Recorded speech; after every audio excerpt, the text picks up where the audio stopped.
como saber se fui predestinado para a salvação por Deus?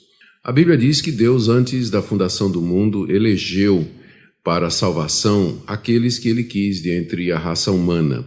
Só que essa eleição e predestinação, elas não foram para a salvação somente no sentido de perdão de pecados. Porque o conceito de salvação na Bíblia é muito amplo, Rafael, e inclui não somente o perdão de nossos pecados, mas também a libertação do poder do pecado. Ou seja, uma pessoa que foi eleita, ela foi eleita também para ser santo. Como Paulo diz lá em Efésios capítulo 1, graças a Deus que nos elegeu antes da fundação do mundo para sermos santos e irrepreensíveis perante Ele. Isso é Efésios capítulo 1, verso 3. Paulo está dizendo aí nessa passagem que Deus nos elegeu para a santidade e para sermos irrepreensíveis diante dele. Isso significa que uma pessoa que foi predestinada por Deus para a salvação, ela vai experimentar esse processo que nós chamamos de santificação, que consiste em você cada vez mais abandonar o pecado e cada vez mais se achegar a Deus. Dizer não às práticas pecaminosas, fugir das tentações e viver uma vida santa, reta, piedosa, a vida de oração, de santidade, cheia do Espírito Santo. Isso é um processo que dura a vida toda e que é um processo crescente e tem seus altos e baixos, e é incompleto, imperfeito e inacabado aqui nesse mundo, mas ele tem que existir. Ou seja, uma pessoa que foi predestinada, ela tem que mostrar sinais de santidade, de odiar o pecado, detestar o pecado. Quando ela cai em pecado, ela se arrepende, ela lamenta, ela fica decepcionada consigo mesma, triste, e ela procura Deus, pede perdão a Deus, se levanta e com a graça de Deus ela recomeça a sua caminhada. Ou seja, esse processo de santificação é a marca do verdadeiro eleito e do verdadeiro predestinado. Há pessoas que estão na igreja e que não foram salvas, não foram eleitas nem predestinadas, elas até podem apresentar assim uma vida de santidade por fora, né? Moralidade, piedade, e cantar os hinos, ler a Bíblia, fazer orações, mas elas não têm quebrantamento, elas não têm convicção de pecado, elas não têm temor a Deus, elas não têm arrependimento profundo no coração, que só o Espírito Santo de Deus pode produzir. E o Espírito Santo de Deus só produz isso naqueles que são eleitos.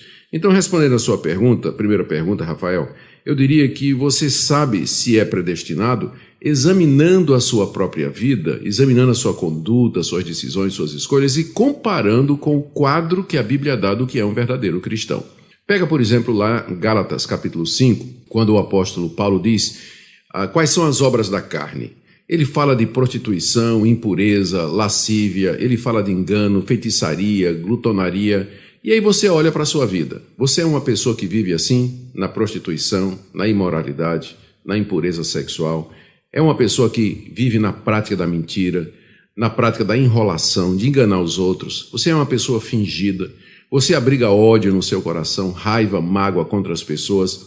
Então, estas coisas não procedem de um coração que é verdadeiramente convertido. Uma pessoa que é crente, eleita e predestinada, ela não vive na prática dessas coisas. Pode até acontecer que, eventualmente, ela tropece e diga e fale uma dessas coisas, ou faça uma dessas coisas, mas ela se arrepende disso. Ela odeia isso e ela, então, quer crescer e nunca mais praticar esse tipo de coisa. No mesmo capítulo, lá de Gálatas, capítulo 5, o apóstolo Paulo fala do fruto do Espírito: amor, paz, alegria, domínio próprio, mansidão. Examina a tua vida, Rafael, e pergunta: eu vejo isso em mim? Eu perdoo? Eu sou manso de coração? Eu amo as pessoas?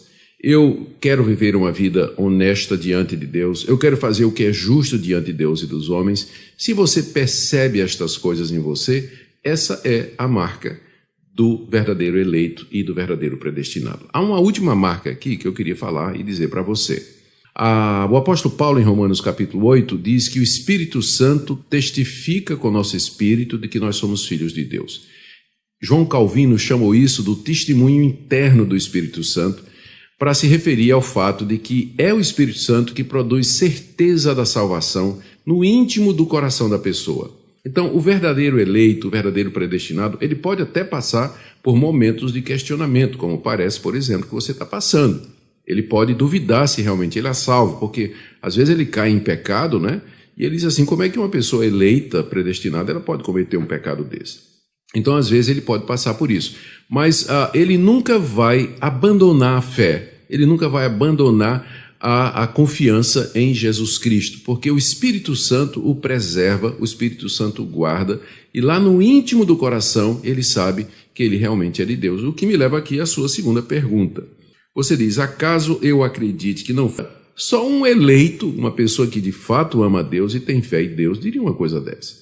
Então, descanse o seu coração, examine as evidências da sua vida, ouça a voz do Espírito Santo no íntimo do seu coração, testificando que você de fato é filho de Deus, e faça aquilo que Pedro diz na sua segunda carta, logo no início, procure confirmar cada vez mais a sua vocação e a sua eleição, através da vida de santidade e de serviço a Deus aqui nesse mundo. Deus abençoe sua vida. Rafael Guedes, ouvinte do nosso programa Em Poucas Palavras. É com você, Denis. Pastor, essa sua resposta vai ajudar muita gente que tem a mesma dúvida. Eu espero que sim, Denis, e não são poucos, né? Isso, exatamente. Muita gente fica em dúvida, mesmo vivendo na igreja, por conta de momentos que ele tem raiva, principalmente quando ela se sente injustiçada por outras pessoas na igreja. Olha, Denis, isso é tão verdade, né? O que está por detrás desse pensamento é que o eleito, ele é perfeito, que o predestinado, ele não cai em pecado. Isso não é verdade. Mesmo que a pessoa seja eleita, predestinada para a vida eterna, ela continua sendo pecadora. É um pecador justificado, perdoado, mas ainda um pecador. E um eleito, ele pode tropeçar, ele pode cair. Isso não quer dizer que ele anula a eleição, porque logo em seguida o Espírito Santo vai trazer ele de volta, vai consolar, vai confirmar, ele vai se levantar, ele vai andar, e de novo nos caminhos de Deus. Amém, pastor.